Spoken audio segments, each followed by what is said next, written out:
Hello and welcome to the Stars and Stripes Soccer Show. I'm your host, Carlos Reyes, and this is my co-host, Dave Jacinto. Sorry about the scheduling issues we've had the past week or so. We've been trying to get together, but of course, we have lives outside of our show. Although we do pay attention to this, we do enjoy doing this. And so here we are. We're going to talk about the two friendlies that just occurred this past week against Honduras and Ecuador. So first of all, we're going to hit up on this first part the game against Honduras, how we believe the lineup came out, what we thought about that, how the players played, our surprises, and our disappointments. So first of all, let's talk about the lineup that Clemson brought out in that Honduras game. We saw Josie playing a striker role. We saw Dempsey behind him, which I believe, I thought that was a great idea to put him behind. Yeah, he does a great job of that, and Fulham, he really takes the team into his back and really starts to create things. He's become more of that creator on that offensive third. Wearing number 10, I think he took that role, but we'll talk about that in a little bit. So then we had Shea on the left, where he's basically kind of cementing himself, I believe, on the international level.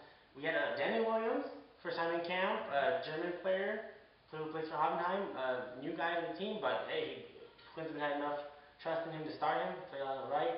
We had Edu and Beckerman. Then we had on the back line, we had Chandler, Bocanegra, Fiscal, and Trudelo, and then of course Tim Howard, probably one of the best keepers in the world for sure. Yeah, top 5 easily. So what do you think about that lineup? Well, let me start off with the back. In the back, we had Bocanegra back there, we had Fiscal in the middle, which I'm a big Fiscal fan, but you know what, these past couple games he hasn't been showing up, and it's been a bit of a disappointment. We got Timmy Chandler playing on the left-hand side, which he's naturally a right back, and because of Trudelo, we're working with what we have.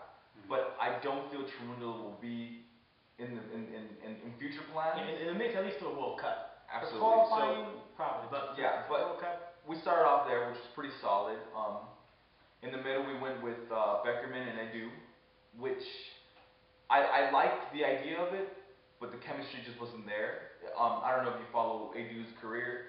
He's a little in Rangers. He plays a little bit of a stopper almost, of a distributor, and so does Beckerman. But Beckerman does have a lot. He does come down and win a lot of balls in the middle. He's that guy that's not only gonna win balls for you, but he's gonna create something, and not just at goal. He's gonna come out touching. On the left hand side, we had Brek Shea. That's his spot. I don't think anybody can argue with that. At this point in time, of course. Yeah. He's playing out of his mind. Logging in a lot of minutes, though. That's my main concern, is he's playing a lot of minutes for his country and his club. But you know what? He's young, and nowadays, you're a professional soccer player, and you have to play a lot of minutes. You have to burn yourself out, almost. You know what I mean? You have to get that experience, and I think those minutes are doing him good. They're not doing him bad. We got Danny Williams on the right. He came out a little slow, but you saw those little instances of sharpness. Almost just a different. Different edge. Kind of an edge. Kind of swag, if you will. Yeah, kind of swagger. And you need that in any sport. It was very pleasing to see that from Absolutely. a U.S. player, and it's kind of like I think Clemson's doing a great job getting those German players that are German-born with a dual citizenship to come out here and play and kind of say, hey, you can play for Germany, but here's the U.S. We probably have a chance. Maybe not as competitive, and you could be in the limelight. So I thought when he came out, he did a great job. We'll talk about that in a minute. Going forward, we got Dempsey and Aljo.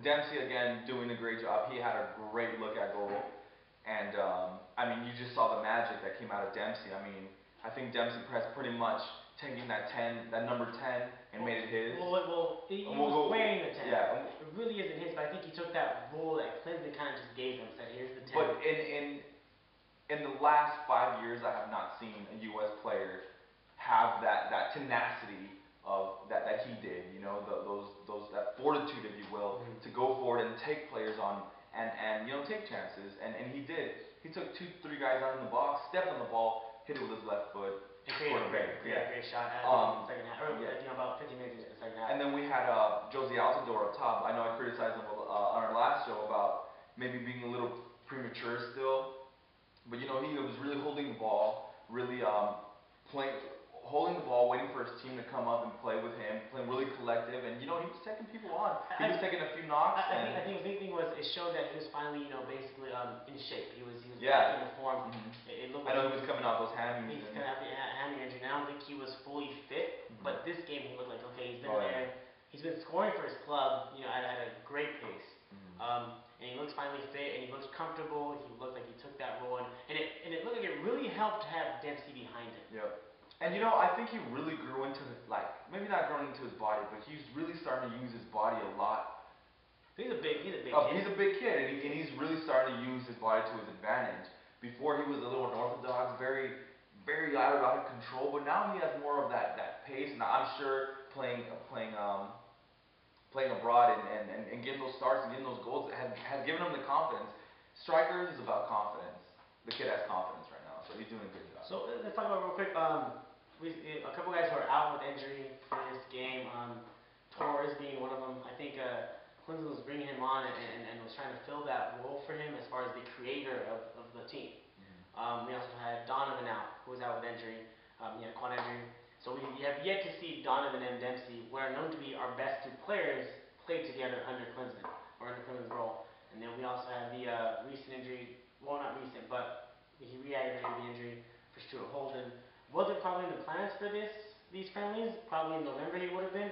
Well, what a big hit to the U.S. men's national team to lose Stuart Holden again for another 6 months. You know what? I say yes and no. We can't really keep relying on one player like that. We have to develop players, and whatever we have to develop them. We have to work with what we have. Yeah, Stuart Holden's a great player. He's a beast, and but you know what? That only takes you so far. In the game of any sport, you have to stay healthy. You have to stay consistent, and it's just unfortunate for Holden that he's had this blow again, and it's sidetracked him for another 6 months. Well, and maybe the only positive we can see out of these injuries to those players are that we are pretty much, we have a lot of midfield talent.